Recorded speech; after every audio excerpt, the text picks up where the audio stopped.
Hey everybody, Rebecca back for another episode of the Monday Mr. Money Mustache Motivation. Right now it is actually Sunday, and as you can tell, I'm at work again. I'm still picking up a whole lot of extra hours to help cover the people that had quit or found other jobs. So yeah, I'm actually scheduled to work 60 hours this week. And quick work situation update for those of you I know who are asking. A few weeks ago I had requested a raise from my managers, and I did hear back last week, and basically they're just waiting to hear back from human resources. HR is doing a compensation review for me, and that's pretty much all I know right now. When I get more details about that, then I'll probably make a whole separate video about that situation. But anyway, for the Mr. Money Mustache Motivation, today's episode is coming from his blog post from June 17th, 2011, Get Rich with the Secret Food Stash, which is actually appropriate since I'm here at work, but we'll get right into it here. Yesterday, I ran into a friend while pursuing the yogurt section of the local grocery store. It was around noon on a Thursday, and my friend explained to me that he had just come from his office job to grab a few necessities for lunch because he had forgotten to bring anything to work that day. I was glad to see my friend, and also impressed that he had decided to hit the grocery store instead of a fast food joint. A fairly mustachian move compared to most people who go out to lunch almost every workday, spending about $12 including food, drink, tax, tip, and car expenses. Plus an hour of otherwise productive time that could be used either to get ahead in their careers or go home earlier that night. But I have a secret for you that is 1,000 times more powerful than even a trip to the grocery store. The secret mustachian under-desk food stash. You see, I have an unusually high need for food. As a tall man without the food-conserving advantages of car transportation or television leisure, I burn through a good number of calories each day, which means during my career as an office worker, I had to become quite an expert at delicious in-office eating.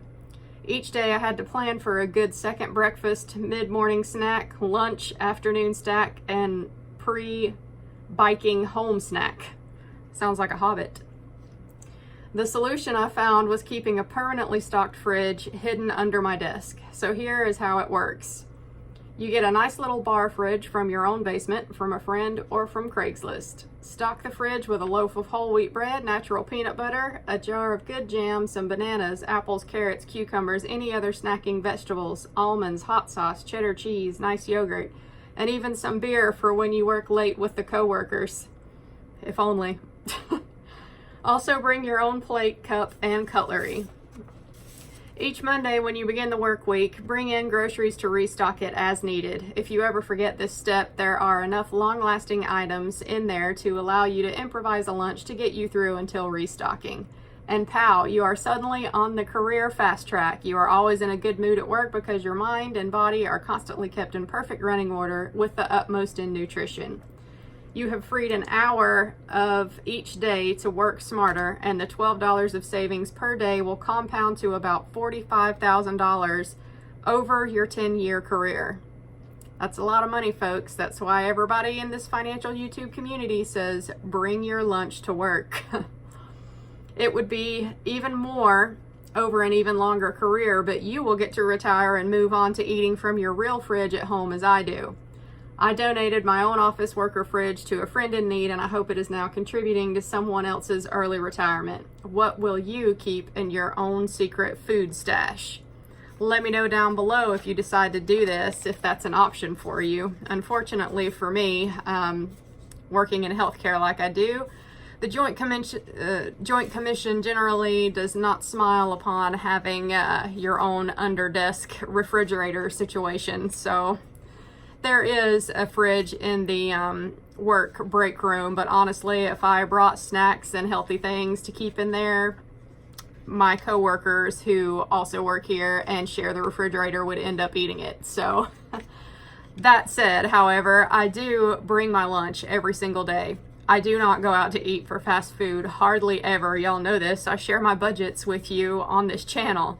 So I do save a lot of money, and one way around the refrigerator situation, if you're in a similar situation like me, is we bought a food saver, and what I do is batch cook meals, and I will portion them out and vacuum seal them in our food saver and stick them in the freezer. And whenever I'm, you know, coming into work one night, I'll take one or two of those little pre-portioned meals out and I put them in my lunchbox. And by the time I'm ready to go to lunch and eat on my 12-hour shift, the food is thawed out. It's still cool, but it's thawed out, and it's easy for me to just pop it in the microwave, and it's ready to go for me. So yeah, that's a nice little money-saving hack, and food savers are awesome if you've never had one before. We use them all the time too to save all of the vegetables that we get out of our garden. Our squash and zucchini are all producing a lot of squash and zucchini at one time, and we cannot eat that much fresh as they come out of the garden. So I just wash them and slice them up and portion them out in the food saver bags and then freeze them, and they're ready to go whenever we need them. So yeah, y'all let me know too down below if you have any other ideas as far as work food situations go. Let me know what you do, what kind of tips and tricks that you have to keep your lunch bill low. And I'll see y'all in my next video. Thanks for watching. Bye.